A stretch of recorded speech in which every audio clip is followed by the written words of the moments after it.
This is just a sample of the audiobook. To get the complete audiobook, access the link posted in the first comment. Book 1. The Wall. Chapter 1. Matthias cut a comical little figure as he wobbled his way along the cloisters, with his large sandals flip-flopping and his tail peeping from beneath the baggy folds of an oversized novice's habit.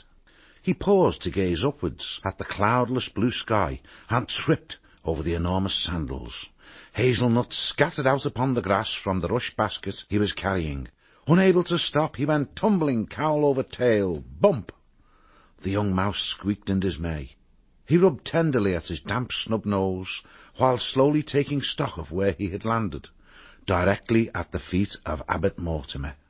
Immediately, Matthias scrambled about on all fours, hastily trying to stuff nuts back into the basket as he muttered clumsy apologies, avoiding the stern gaze of his elder.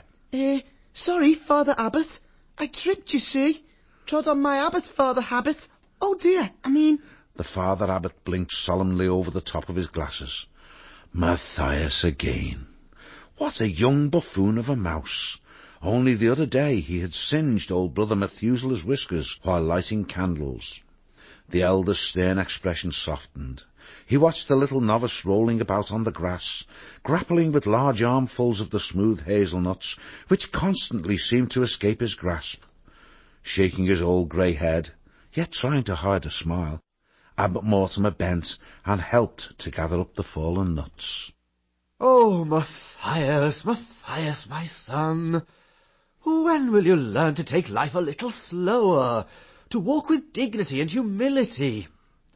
How can you ever hope to be accepted as a mouse of Redwall when you are always dashing about, grinning from whisker to tail like a mad rabbit?" Matthias tossed the last of the hazelnuts into the basket and stood awkwardly, shuffling his large sandals in the grass. How could he say aloud what was in his heart? The abbot put his paw around the young mouse's shoulder, sensing his secret yearnings, for he had ruled Redwall wisely over a great number of years and gained much experience of mouse life. He smiled down at his young charge and spoke kindly to him. "Come with me, Matthias. It is time we talk together." A curious thrush, perching in a gnarled pear tree, watched the two figures make their way at a sedate pace in the direction of Great Hall, one clad in the dark greeny brown of the order, the other garbed in the lighter green of a novice. They conversed earnestly in low tones. Thinking what a clever bird he was, the thrush swooped down on the basket that had been left behind. Twisters! The basket contained only hard nuts locked tight within their shells. Feigning lack of interest lest any other bird had been witness to his silly mistake, he began whistling jauntily a few bars of his melodious summer song, strolling nonchalantly over to the cloister walls in search of snails. It was cool inside Great Hall.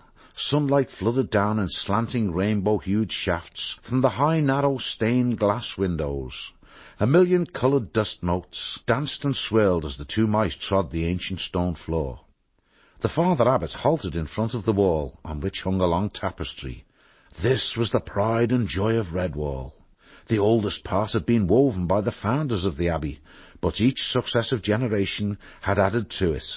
Thus the tapestry was not only a priceless treasure, it was also a magnificent chronicle of early Redwall history. The abbot studied the wonderment in Matthias's eyes as he asked him a question, the answer to which the wise mouse already knew. "What are you looking at, my son?" Matthias pointed to the figure woven into the tapestry. It was a heroic-looking mouse, with a fearless smile on his handsome face, clad in armour, he leaned casually on an impressive sword, while behind him foxes, wildcats and vermin fled in terror. The young mouse gazed in admiration. "Oh, Father Abbot, if only I could be like Martin the warrior. He was the bravest, most courageous mouse that ever lived." The abbot sat down slowly on the cool stone floor, resting his back against the wall. "Listen to what I say, Matthias. You have been like a son to me, ever since you first came to our gates as an orphaned woodland mouse, begging to be taken in. Come, sit by me, and I will try to explain to you what our order is all about.